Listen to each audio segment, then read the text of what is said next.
Shalom Jemaat Tuhan terkasih, jumpa lagi bersama saya, Yani Putri Nanda dalam Battle News minggu ini. Berikut kami sampaikan program online GBI Battle Kelapa Gading. Program Pelita Hidup diadakan setiap hari Senin sampai Sabtu, pukul 5 pagi melalui YouTube GBI Battle Kelapa Gading. Doa adalah nafas kehidupan orang percaya. Mari tingkatkan keintiman bersama Tuhan melalui doa pagi GBI Battle Kelapa Gading, Kedoya, dan Bekasi setiap Senin sampai dengan Jumat pukul 6 sampai 7 pagi melalui aplikasi Zoom. Doa malam setiap hari Jumat pukul 7 melalui aplikasi Zoom. Kami mengundang setiap jemaat untuk mengikuti Menara Doa Sinode GBI setiap hari Sabtu pukul 6 sampai 7 pagi melalui aplikasi Zoom. Mari jemaat Tuhan menyembah dan berdoa bersama-sama. Berikutnya, kami sampaikan jadwal ibadah kategorial GBI Battle Kelapa Gading. Ibadah Wanita Battle Indonesia diadakan setiap hari Rabu pukul 11 siang melalui aplikasi Zoom.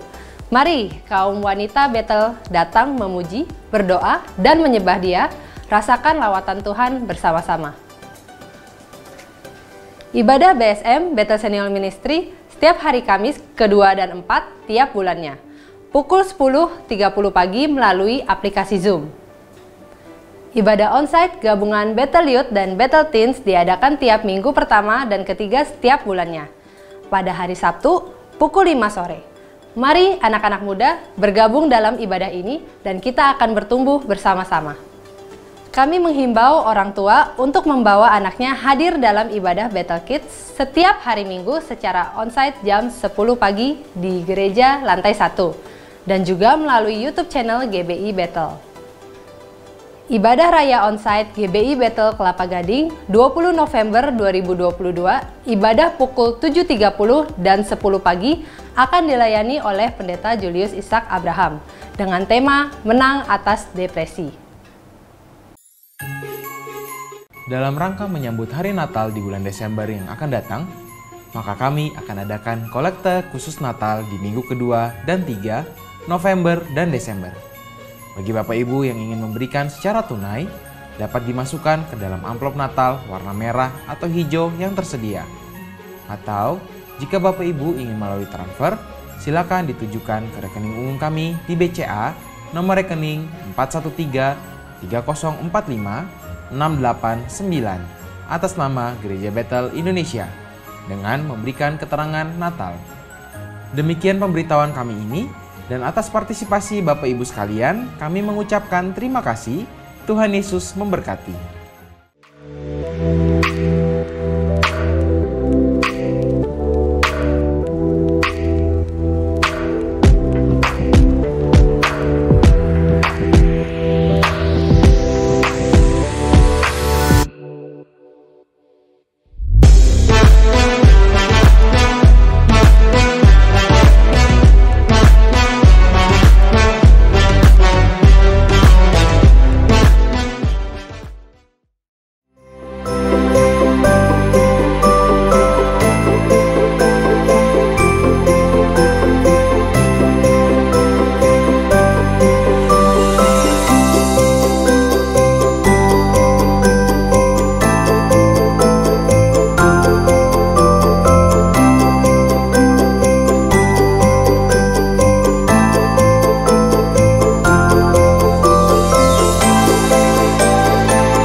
Segenap tim Gembala mengucapkan selamat ulang tahun pada jemaat yang merayakannya minggu ini dan mengucapkan selamat datang atas kehadiran jemaat Tuhan di Gereja GBI Bethel Kelapa Gading. Demikian Bethel News minggu ini. Selamat berakhir pekan bersama orang yang Anda kasihi. Sampai jumpa, Tuhan Yesus memberkati. Selamat pagi, Bapak, Ibu, dan saudara sekalian. Shalom. Puji Tuhan, hari ini kita berkumpul kembali, bertemu melalui ibadah online. Saya berharap kita semua akan menerima jamahan dari kuasa Roh Kudus. Mari kita siapkan hati yang benar-benar rindu untuk menghampiri takhta Allah. Walaupun saat ini beribadah di rumah masing-masing, kita satukan hati agar ibadah ini dapat berlangsung dari awal hingga akhirnya. Mari kita berdoa bersama-sama. Bapa di dalam surga, hati kami penuh dengan ucapan syukur kepada Tuhan. Terima kasih Tuhan buat hari yang baru yang Tuhan telah jadikan. Kami bersyukur buat tubuh yang sehat. Kami bersyukur buat keluarga kami. Terima kasih Tuhan. Saat ini kami berdoa untuk seluruh jemaat Tuhan yang mengikuti ibadah online. Biarlah Tuhan menjamah setiap keluarga demi keluarga. Tuhan hadir, Tuhan yang melawat setiap kami semuanya. Biar ibadah ini menjadi ibadah yang diberkati Tuhan. Terima kasih Tuhan. Hamba juga berdoa buat tim PW, semua media maupun wifi, semuanya Tuhan berjalan dengan baik. Semuanya Tuhan lancarkan. Kami mau menyerahkan semuanya hanya ke dalam pimpinan daripada kuasa Roh Kudus saja. Terima kasih Bapak. Kami serahkan semuanya ibadah ini hanya di dalam nama Tuhan kami, Tuhan Yesus Kristus. Kami sudah berdoa dan mengucap syukur. Haleluya. Amin. Selamat beribadah. Tuhan Yesus memberkati. Shalom Bapak Ibu Saudara yang terkasih, puji Tuhan kita bertemu kembali di hari Minggu ini. Semua karena kasih kemurahan Tuhan. Saya kena percaya kita mulai merasakan kebaikan Tuhan sepanjang waktu. Mari naikkan pujian ini, kita tinggikan Dia, kita muliakan Dia. Yesus yang selalu baik buat saya dan saudara. Haleluya. Yesus, Kau sungguh baik. Yesus, namamu indah. Yesus, ku cinta Kau selalu. Ku tinggikan, ku agungkan selamanya. Yesus, Kau sungguh baik. Kau sungguh. Terima kasih Yesus. Yesus, namamu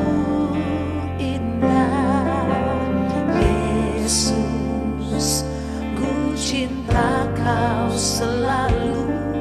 Ku tinggikan, ku agungkan selamanya. Ku mau memuji-Mu, ku selalu puji-Mu. Ku mau menyembah-Mu, ku selalu sembah-Mu. Kau yang layak terima semua pujian, kemuliaan hanya bagi Tuhan. Yesus, Yesus, Yesus, Kau sungguh baik. Yesus, namamu indah. Yesus, cinta Kau selalu. Ku tinggikan, ku agungkan selamanya. Ku mau memuji-Mu, ku selalu puji-Mu. Ku mau menyembah-Mu, ku selalu sembah-Mu.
Yesus, Kau sungguh baik.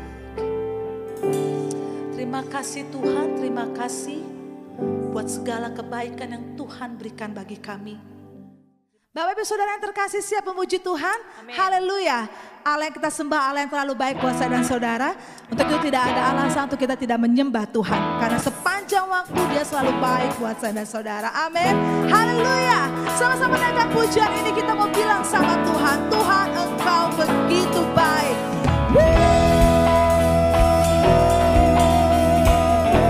Lord, you are good. Yes. Mari sama-sama bertepuk tangan, tinggikan namanya. Are you ready, church? Come on. 1, 2, 3, 4.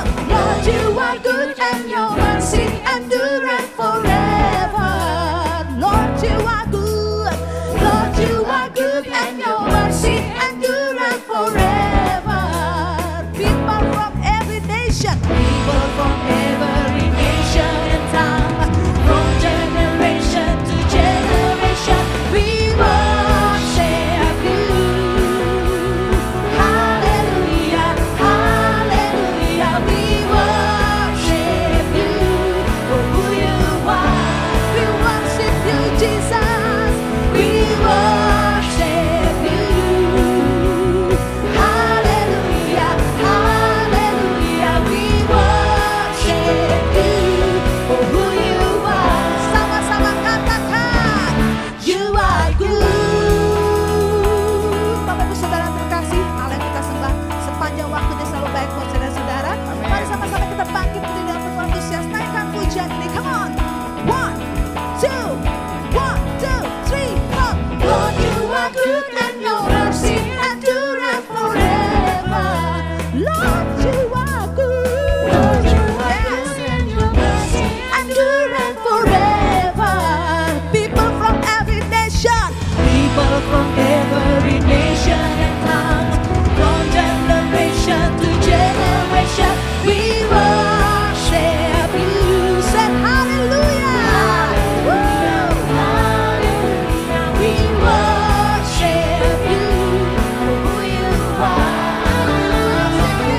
Jesus, we worship you.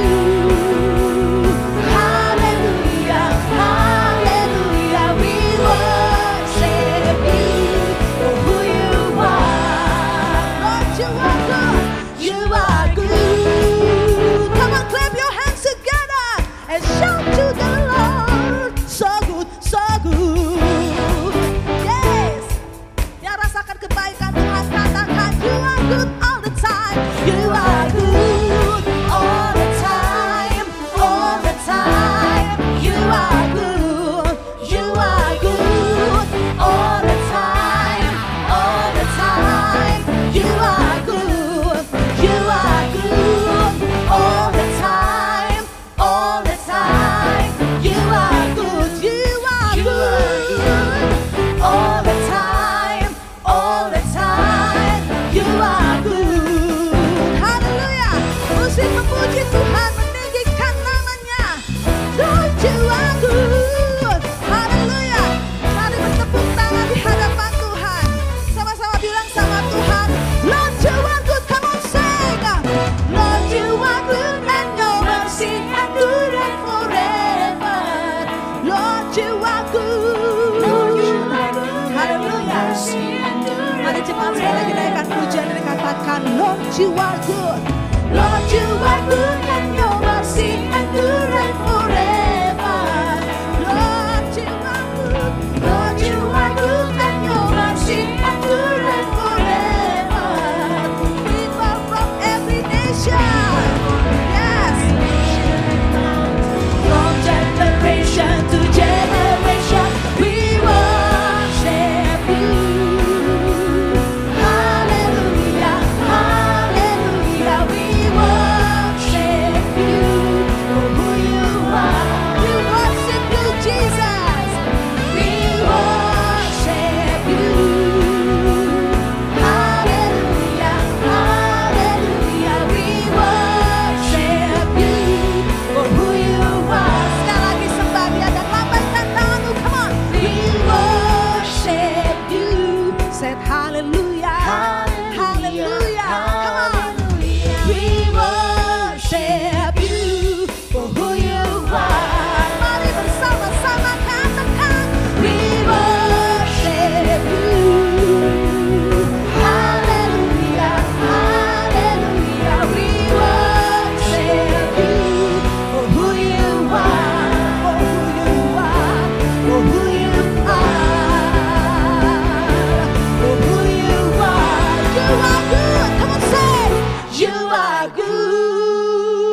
memberkati kita semua.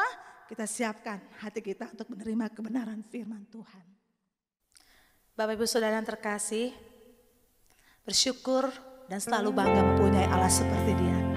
Karena kasih dan karyanya selalu nyata buat saudara-saudara. Mari sama-sama Ibu Saudara taruh harapan dalam tangan Tuhan. Haleluya. Allah yang kita sembah, Allah yang dahsyat. Amin. Naikkan pujian ini dengan penuh rasa syukur. Sama-sama kita mau bilang di hadapan Tuhan. Haleluya. Kasih-Mu, karya-Mu nyata dalamku.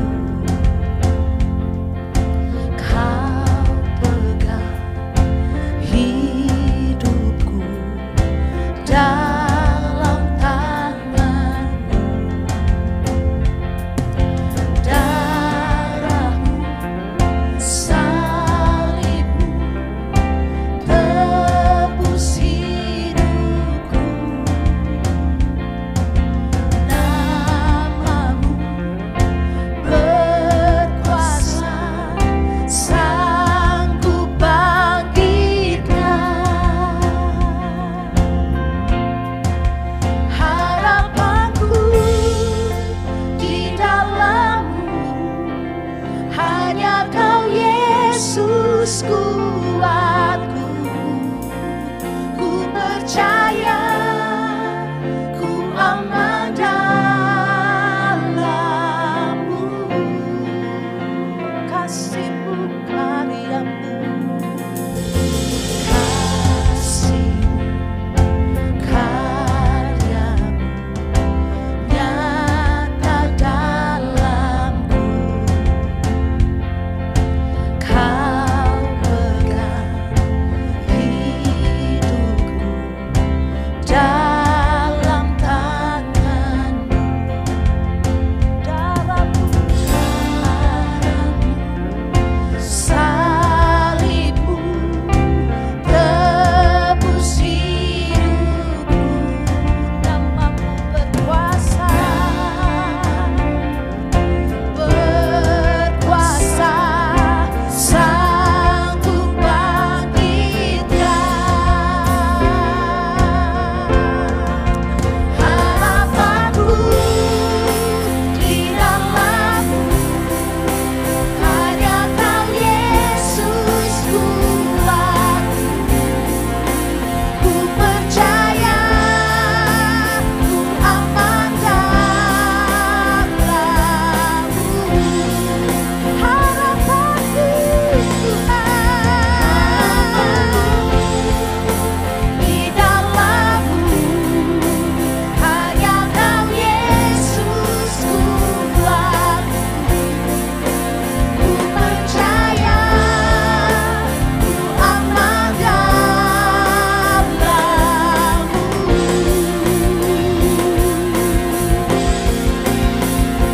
Yang menjadi keyakinan kami Tuhan, tidak kami bersama-sama dengan Engkau, kami merasakan ketenangan bersama dengan Tuhan. Terima kasih Yesus, terima kasih buat setiap anugerah dan rencana yang Tuhan sudah berikan bagi kami. Haleluya. Terima kasih Yesus. Tak pernah gagal rencana-Mu, bagi jalanku, kuasa-Mu sempurna. Pengharapanku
bagi kami. Tidak pernah rancangan gagal Tuhan, tapi rancangan yang penuh dengan damai sejahtera Engkau berikan bagi kami Tuhan. Terima kasih Tuhan. Engkau pegang hidup kami sampai hari dengan begitu sempurna Bapa. Terima kasih buat karyamu, terima kasih buat kasih-Mu ya Bapa.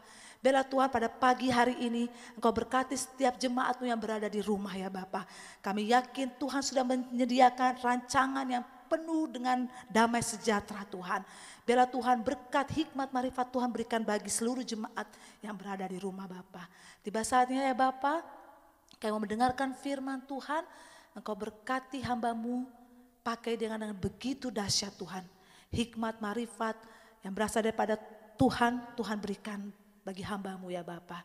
Kami yakin dan percaya apa yang sudah Dia siapkan Tuhan akan melebih-lebihkan itu ya Bapa. Terima kasih Tuhan, terima kasih.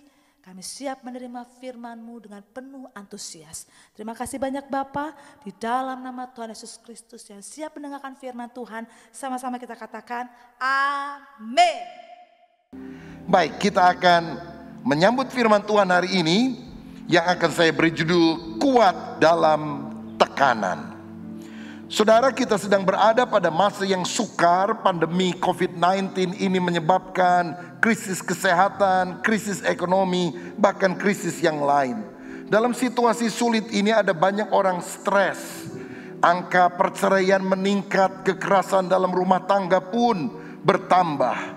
Bahkan tidak jarang orang kemudian mengambil jalan pintas, bunuh diri karena mereka merasa beban terlalu berat.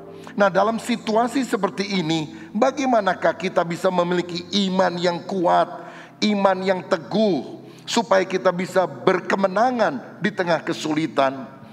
Kuncinya adalah kita harus punya sikap hati yang benar. Saya percaya sebetulnya bukan beban hidup yang berat yang membuat kita tertekan, tetapi lemahnya sikap kita terhadap diri sendiri. Itu yang menyebabkan kita tidak bisa menanggung masalah yang ada. Tahukah saudara bahwa batu yang paling murah di atas muka bumi itu adalah arang. Tapi batu yang paling mahal di atas muka bumi adalah berlian. Keduanya adalah batu. Dan unsur pembentuknya sama, karbon. Tetapi mengapa yang satu sangat murah, yang lain lebih mahal? Karena karbon itu kemudian ketika diproses cepat sekali menghasilkan arang. Tetapi karbon ketika ditekan ribuan tahun, bahkan di bawah bumi, panas bumi, ribuan derajat, dia tetap bertahan. Itu kemudian menghasilkan berlian, diamond. Saya percaya di tengah kesulitan ada orang akan muncul seperti arang yang murah harganya karena tidak mau diproses. Tapi ada orang-orang lain yang akan muncul bagaikan diamond, berlian, karena dia tangguh di tengah proses yang ada. Nah saudara, firman Tuhan khususnya di dalam 2 Timotius pasal yang kedua ayat 1-6 menunjukkan kepada kita beberapa sikap yang kita harus miliki sebagai anak Tuhan, supaya kita bisa berdiri tangguh di tengah kesulitan, muncul seperti diamond dan bukan seperti arang. Ayat 1 berkata, sebab itu hai anakku, jadilah kuat oleh kasih karunia dalam Kristus Yesus. Tuhan mau kita stand strong, berdiri teguh menghadapi segala tantangan, bukan dengan kekuatan diri, tetapi dengan kasih karunia Tuhan. Segala perkara dapat kutanggung di dalam Yesus yang memberikan kekuatan kepadaku. Caranya kita harus mengikuti sikap dari 3 contoh yang diberikan. Yang pertama, kita harus bersikap seperti prajurit, ayat 3 dan 4. Ikutlah menderita sebagai seorang prajurit yang baik dari Kristus Yesus. Seorang prajurit yang sedang berjuang tidak memusingkan dirinya dengan soal-soal penghidupannya, supaya dengan demikian ia berkenan kepada komandannya. Kalau kita mau kuat, mentalitas kita harus mentalitas prajurit, pejuang, orang yang militan. Prajurit itu adalah orang yang rela menderita, dikirim berbulan-bulan ke medan peperangan dengan fasilitas yang tidak baik, dengan makanan yang seadanya, tidak enak. Bahkan seringkali mereka mati, tidak pernah pulang lagi ke rumahnya. Tetapi kita menganggap mereka pahlawan karena mereka berjasa, karena mereka rela mengorbankan dirinya untuk kepentingan orang lain. Nah, 1 Petrus pasal 4 ayat 1 mencatat hal ini.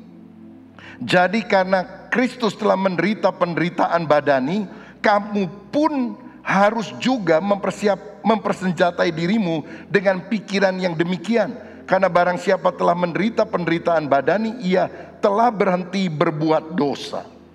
Kalau Kristus rela menderita bahkan mati di kayu salib, sebagai pengikut Kristus kita jangan hanya pikir mau enak, mau nyaman. Kita harus mempersenjatai diri dengan pikiran yang sedemikian. Lihat para murid Yesus, para rasul, kebanyakan martir, mati syahid. Petrus mati dengan cara disalib, kepala di bawah, kaki di atas. Paulus dipancung pada masa Kaisar Nero memerintah. Saudara sekalian, kita tentu tidak cari masalah seperti itu, tetapi kita harus rela menderita karena kebenaran. Kenapa banyak orang Kristen sekarang tidak militan? Karena persepsi hidupnya, konsepnya adalah hedonisme. Ikut Yesus saya pasti senang, Yesus puaskanku, Dia menyukakan aku, doaku selalu dikabulkan, saya jadi tambah kaya. Dan ini adalah sesuatu sikap yang keliru, membuat kita jadi orang yang cengeng, yang lemah. Saya percaya seorang murid Kristus harus rela memikul salib, menderita karena kebenaran. Menderita bukan karena nipu orang, menderita bukan karena kita berbuat jahat kepada orang lain, tapi menderita ketika kita jalan lurus dan ada orang merugikan kita. Sebetulnya kita bersikap sebagai seorang prajurit. Prajurit sejati juga fokus pada perintah komandannya. Dia tidak dipusingkan dengan penghidupan sehari-hari, karena dia yakin ketika dia disuruh perang, kebutuhan istri dan anak-anak yang di rumah disupport oleh negara. Saya percaya fokus kita juga pada masa kini adalah tertuju kepada Kristus dan kehendaknya. Dalam Kolose 3 dikatakan, carilah perkara yang di atas, jangan hanya yang ada di bumi. Pikirkanlah perkara yang di atas, bukan hanya perkara duniawi saja. Alkitab juga mencatat, cari dulu kerajaan Allah dan kebenarannya, maka semua yang lain akan ditambahkan kepada kita yang percaya kepada Dia. Saudara-saudara sekalian, jadi ini yang kita harus lakukan, fokus pada perintah Kristus, pada Sang Komandan kita. Itu yang membuat kita stand strong di antara kesulitan yang ada. Saya ingat satu kali Yesus berada di sebuah kampung Samaria. Dia merasa lapar, begitu juga murid-muridnya. Lalu murid-murid disuruh membeli makanan ke dalam kampung itu. Dan Yesus duduk di pinggir perigi Yakub. Tiba-tiba datanglah seorang wanita mau menimba air pada waktu siang. Terjadilah dialog yang intinya wanita itu bertobat karena percaya bahwa Yesus adalah Mesias. Dan ketika para murid datang membawa makanan, dalam Yohanes 4 ayat 34, Yesus berkata, makananku ialah melakukan kehendak Dia yang mengutus aku dan menyelesaikan pekerjaannya. Aku memiliki makanan yang tidak kamu kenal. Yang dicari oleh Yesus bukan hanya makanan jasmani, tetapi bagaimana Dia mengerti isi hati Bapa Surgawi dan melakukannya. Kita ini kerja banting tulang peras keringat, cari apa? Cari makan, saudara-saudara. Dan tiap hari kita mikirin makan pagi apa, siang apa, malam apa. Belum mamiri makanan dan minuman ringan, saudara-saudara. Tetapi Yesus pikirannya tidak tertuju kepada makanan. Dia tertuju pada kehendak Bapa. Dan kalau kita punya sikap seperti itu, kita akan kuat di tengah tantangan. Misalnya, pada masa pandemi ini, banyak orang berpikir, aduh kenapa ya Tuhan mengizinkan COVID-19 terjadi, mengganggu aktivitas saya nggak bisa bepergian kemana-mana. Lagi pula usaha saya makin melorot, keuntungannya tidak seperti tahun-tahun yang lalu. Ataukah pada masa ini kita berpikir, kenapa Tuhan mengizinkan ini dalam kedaulatannya? Lalu kita mulai meminta hikmah Tuhan. Dan Tuhan mungkin menyadarkan kita ini manusia yang sangat rentan dan terbatas. Sehingga kita harus selalu bergantung dan mengandalkan Allah. Kita juga bisa mendapatkan hikmah. Mungkin ini adalah waktu istirahat, di mana kita harus mempunyai lebih banyak waktu ada di rumah. Untuk bercengkrama dengan keluarga. Untuk memberikan lebih banyak waktu untuk Tuhan. Mungkin kita juga dalam situasi ini bisa menangkap rencana Tuhan. Ada banyak orang-orang takut mati, takut kena COVID, takut bisa nggak membiayai kehidupannya sehari-hari. Dalam dunia yang penuh dengan ketakutan, bukankah kita bisa melaksanakan kehendak Tuhan, membawa kabar baik kepada mereka yang membutuhkannya? Saudara-saudara, betapa kita harus punya sikap sebagai seorang prajurit yang tangguh. Nah, seorang prajurit adalah orang yang selalu siaga, berjaga-jaga, tidak lengah.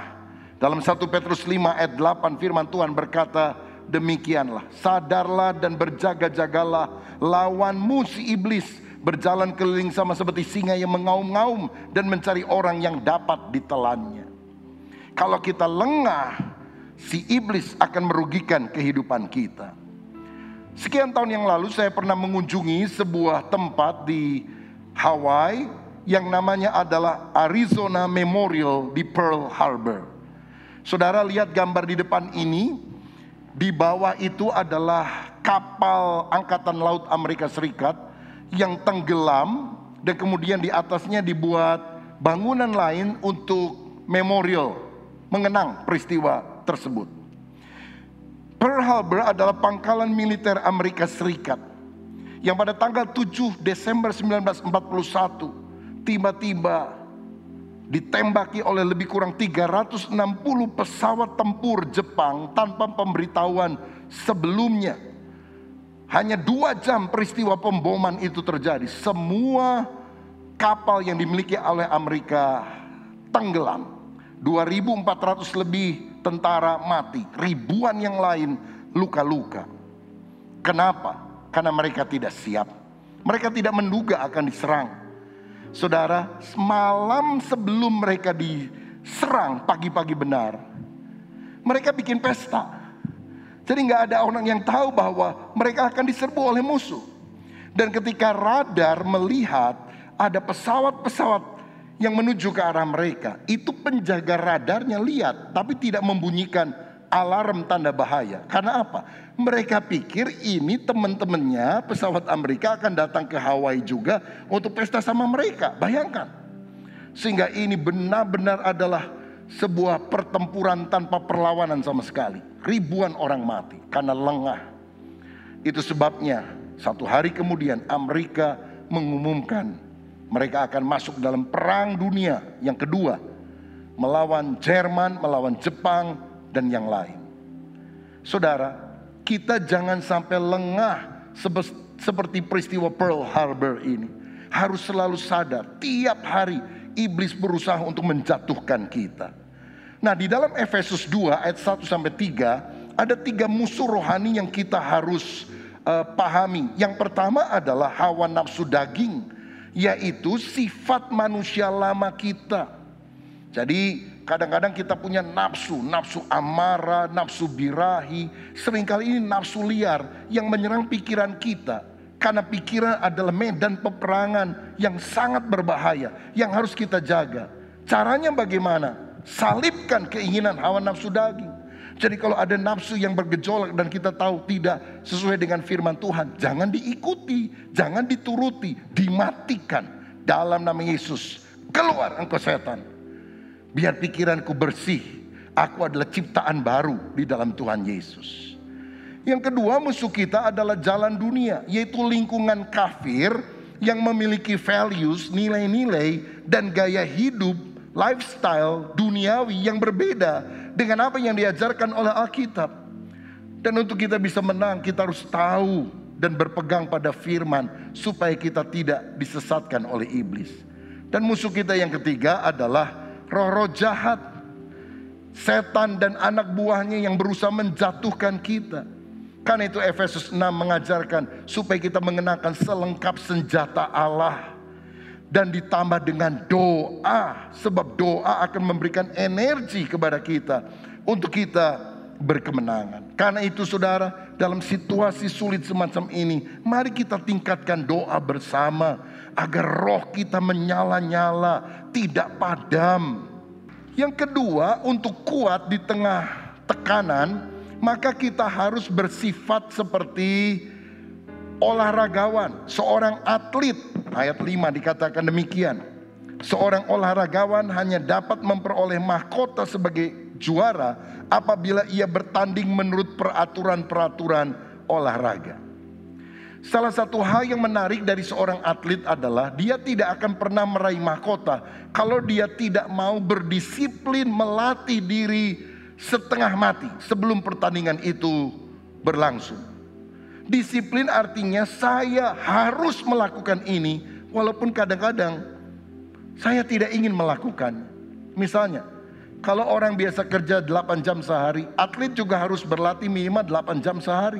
Bangun lebih pagi, lari, olahraga. Misalnya mau jadi juara badminton, dia tiap hari 8 jam. Mesti kejar bulu ayam tuh saudara, dari kiri ke kanan, muka ke belakang. Coba tanya sama juara badminton, kamu bosen gak kejar-kejar bulu ayam? Ya pasti bosen juga saudara. Aduh, enakan dia ya pergi ke mall, enakan dia ya bisa makan minum. Tapi orang yang kemudian bilang, udahlah, gak usah latihan, langsung aja nanti main, gak akan pernah jadi juara. Juara kampung aja kagak, apalagi juara dunia. Tapi orang yang disiplin, dia akan memperoleh kemenangan yang luar biasa. 1 Korintus 9 ayat 25 berkata demikian. Tiap-tiap orang yang turut mengambil bagian dalam pertandingan menguasai dirinya dalam segala hal. Mereka berbuat demikian untuk memperoleh sesuatu mahkota yang fana, tetapi kita untuk memperoleh suatu mahkota yang abadi. Orang memperebutkan satu hadiah yang fana, tapi kita memperebutkan hadiah yang abadi. Karena itu apa yang kita harus lakukan? Disiplin. Saya ingat di Amerika Serikat ada seorang pelari wanita yang namanya adalah Wilma Rudolph. Dia dilahirkan dalam sebuah keluarga yang miskin sebetulnya. Dan pada waktu dia berusia 4 tahun, dia sakit polio sampai kakinya mengecil dan dia lumpuh. Cukup lama dia lumpuh dan bertahun-tahun dia diobati. Harus berjalan pakai tongkat penyangga, ditopang dengan besi. Usia 12 tahunan dia kemudian bisa mulai jalan kembali. Di usia remaja dia berkata kepada orang tuanya, "Papa, Mama, saya ingin jadi atlet pelari nasional." Orang tuanya pikir, gimana bisa, anakku hampir gak bisa jalan sama sekali, polio kok mau jadi atlet. Tapi orang tuanya membesarkan dia. Kamu gak akan pernah tahu hasilnya kalau kamu gak mencoba. Coba saja. Dia belajar lari, saudara. Satu kali dia mengikuti pertandingan lari antar kampung, jadi juara 1 dari belakang, saudara. Tetapi orang tuanya berkata, jangan kecewa nak, setidaknya kamu sudah mencoba. Coba lagi. Dan dia belajar lagi. Akhirnya dibimbing oleh seorang pelatih yang luar biasa. Tahun 1960, Wilma Rudolph mewakili Amerika Serikat dalam lomba lari jarak dekat. 100 meter, 200 meter, dan 400 meter. Dan dia menyabet 3 medali emas dalam olimpiade tersebut. Saudara-saudara, yang menarik adalah yang jadi juara dunia lari adalah orang yang pernah lumpuh. Tapi dia tidak pernah menyerah. Dia berdisiplin sampai akhirnya dia memperoleh kemenangan. Dalam 1 Timotius 4 ayat yang ke-8 firman Tuhan berkata demikian. Latihan badani terbatas gunanya, tetapi ibadah itu berguna dalam segala hal, karena mengandung janji baik untuk hidup ini maupun untuk hidup yang akan datang. Saya heran kalau melihat ada orang yang bisa disiplin dirinya, lari 1 jam setiap hari, goes 1 jam setiap hari, tapi tidak bisa disiplin untuk berdoa, membaca firman, menyelidiki perkara-perkara rohani 1 jam sehari. Bagaimana roh kita bisa kuat kalau kita tidak pernah memberi makan untuk manusia roh, inner man di dalam hidup kita? Olahraga ada gunanya tapi terbatas. Ibadah itu lebih berguna karena memiliki nilai yang kekal. Jangan cuma bisa olahraga, tapi olah roh. Apakah saudara tiap hari berdoa, membaca firman? Olah roh, ibadah dengan setia. Olah roh, melayani Tuhan dalam suka maupun duka. Dan salah satu hal yang penting adalah, mari setiap keluarga punya mesbah doa keluarga, di mana suami, istri, orang tua dan anak kumpul, entah seminggu sekali atau terserah saudara bisa kapan sesuai dengan komitmen, untuk saling mendoakan, membaca firman singkat dan saling menguatkan. Jaga stamina rohani kita, karena kita adalah atlet di hadapan Tuhan. Seorang atlet harus disiplin, termasuk atlet rohani, disiplin rohaninya. Dan Alkitab berkata, dia hanya bisa memperoleh mahkota sebagai juara kalau dia mengikuti atau taat kepada aturan pertandingan yang telah ditetapkan. Lagi 17 Agustusan itu ada anak-anak kecil lomba makan kerupuk, saudara sekalian. Tiba-tiba karena ada anak kecil satu nggak habis-habis kerupuknya, dia ambil tuh kerupuk, dia masukin mulutnya. Diskualifikasi, nggak boleh. Nah, saya baca ada seorang pesepeda, zaman sekarang kan orang suka goes nih. Mereka tentu akan kenal namanya Lance Armstrong. Dia adalah juara 7 kali dari lomba sepeda yang sangat bergengsi, Tour de France, lomba sepeda di Perancis. Dia juara 7 kali, Lance Armstrong. Tetapi tahun 2012 seluruh gelarnya dicabut, medalinya diambil, dan kemudian dia tidak diakui sebagai juara karena kedapatan menggunakan doping. Dia didiskualifikasi. Dan yang lebih parah lagi, dibuat aturan Lance Armstrong tidak boleh lagi ikut lomba sepeda. Berapa tahun? Seumur hidup. Karena apa? Dia tidak mengikuti aturan yang ada. Saudara sekalian, kita ingin agar akhir hidup kita finishing well, berakhir dengan baik, kalau kita selalu mengikuti aturan firman Tuhan. Yosua 1 ayat 8 berkata, jangan engkau lupa memperkatakan kitab Taurat ini, tapi renungkan itu siang dan malam, supaya engkau bertindak hati-hati sesuai dengan segala yang tertulis di dalamnya. Sebab dengan demikian perjalananmu akan berhasil dan engkau akan beruntung. Orang yang berhasil beruntung memperoleh mahkota dalam kejuaraan adalah orang yang tetap taat akan kebenaran firman Tuhan. Yang ketiga, bagaimana supaya kita kuat di tengah tekanan? Jadi seperti prajurit militan, rela menderita, taat kepada perintah komandan agung Tuhan Yesus. Jadi seperti atlet yang punya disiplin diri yang kuat dan hidup sesuai dengan aturan pertandingan sehingga tidak didiskualifikasi. Dan yang terakhir, kita harus menjadi seperti petani. Ayat 6, seorang petani yang bekerja keras haruslah yang pertama menikmati hasil usahanya. Saudara, kita harus jadi orang yang kerja keras, ulet sampai berhasil. Situasinya memang sulit, tapi jangan pernah kendor. Kalau saudara punya usaha, saudara mesti kerja keras, kerja cerdas. Kalau saudara punya toko, sekarang mesti tambah toko online, supaya saudara bisa memperkembangkan diri. Jangan tunda sampai nanti. Aduh, caranya gimana ya? Tanya sama anak-anak muda, pasti lebih bisa. Kerja keras, kerja cerdas, dan orang yang ulet gigih, dia pasti akan berhasil. Saya membaca kisah beberapa orang yang sukses dalam hidup karena kerja keras. Ada seorang yang kerja di Hong Kong sebagai buruh bangunan. Kemudian dia pernah kerja sebagai penjaga restoran. Gaji sangat kecil. Tapi dia punya kerinduan, cita-cita jadi aktor. Dia coba melamar, berkali-kali ditolak. Sampai akhirnya dikasih kesempatan jadi pemain figuran. Cukup bagus aktingnya. Sekarang ini sudah lebih dari 50 film dibintanginya. Box office dunia. Nama orang ini adalah Jackie Chan. Dan dia kaya raya sebagai aktor. Kerja keras harus dikerjakan. Ada orang lain di Amerika Serikat yang saya juga baca kisah hidupnya. Juga pernah jadi kuli bangunan, pernah jadi tukang parkir, kerja lagi sebagai agen asuransi. Dia juga pernah menjadi petugas pemadam kebakaran. Saudara sekalian, sulit hidupnya. Tapi dia tetap ulet. Usia 60-an, dia meracik sebuah resep. Kemudian dia jual ayam goreng fried chicken yang kemudian menjadi ternama, Kentucky Fried Chicken. Orang ini adalah Colonel Sanders. Suksesnya setelah tua, karena apa? Kerja keras, ulet. Saya yakin kalau kita sungguh-sungguh pada masa ini tidak menyerah, tapi kerja keras, selalu ada berkat yang Tuhan siapkan bagi kita.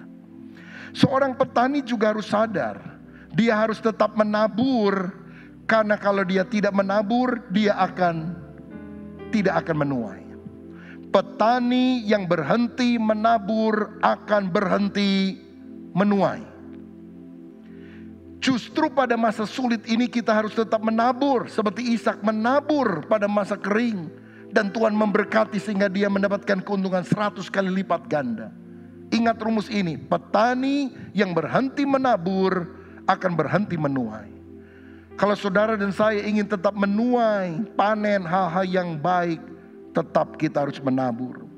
Galatia 6 ayat 9 berkata, janganlah kita jemu-jemu berbuat baik, karena apabila sudah datang waktunya kita akan menuai jika kita tidak menjadi lelah.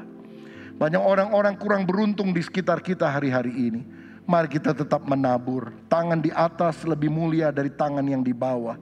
Dan percayalah kalau kita menabur kebaikan, satu kali kita akan menuai kebaikan. Kitab Mazmur berkata, siapa yang menabur dengan mencucurkan air mata, dia akan menuai dengan bersorak-sorai.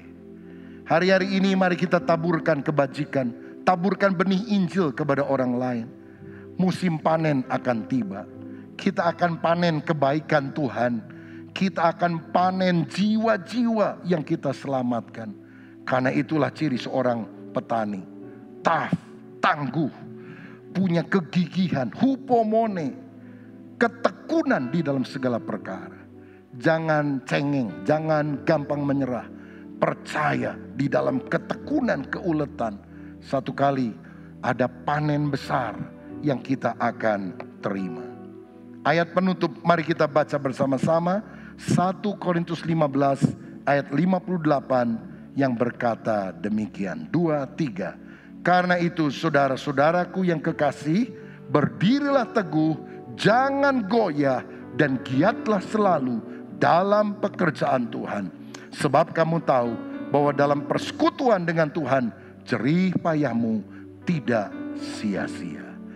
Ayo saudaraku, berdiri teguh, jangan goyah, giat selalu dalam pekerjaan Tuhan. Ayo giat melayani kembali, jangan hanya bersembunyi, kembali di dalam pelayanan. Saya dorong saudara mulai melayani rekan-rekan yang lain. Misalnya di dalam kelompok sel online. Mari kita tetap berkobar. Karena siapa yang setia menabur, pasti dia akan menuai. Jadilah kuat di tengah tekanan.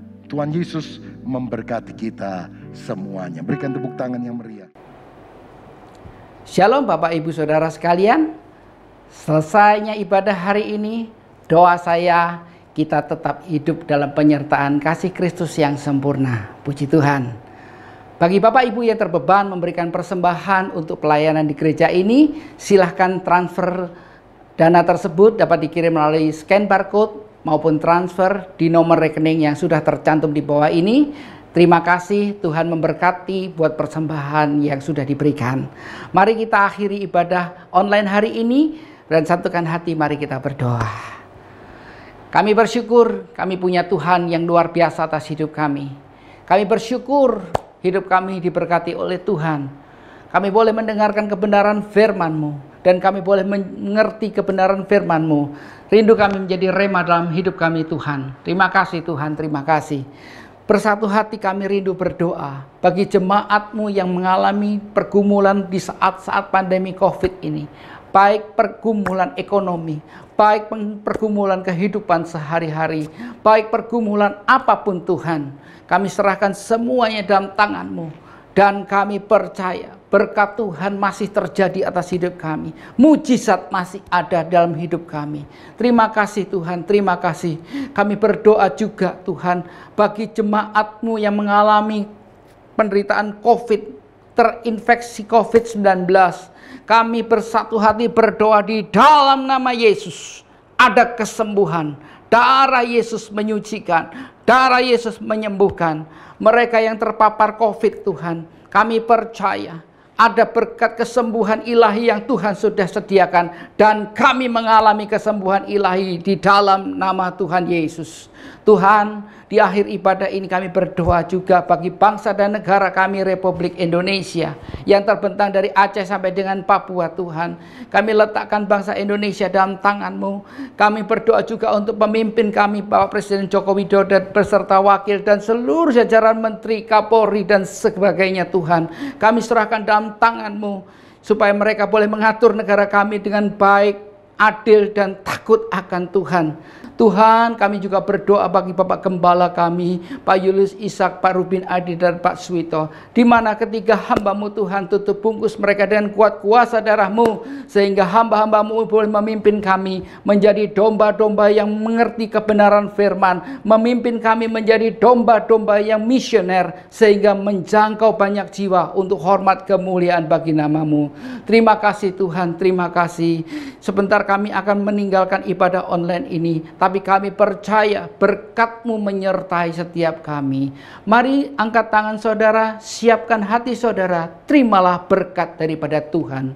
Tuhan memberkati hidupmu, Tuhan memberkati pertumbuhan imanmu, Tuhan memberkati pernikahan kudusmu, karena kecintaan Allah Bapa dan persekutuan Roh Kudus menyertai hidup saudara mulai dari hari ini sampai dengan Maranatha. Mari yang percaya dan diberkati Tuhan, bersama-sama kita katakan amin, puji Tuhan. Bapak Ibu Saudara, kita sudah selesai mengikuti ibadah online hari ini. Sampai ketemu minggu depan. Tuhan memberkati. Shalom.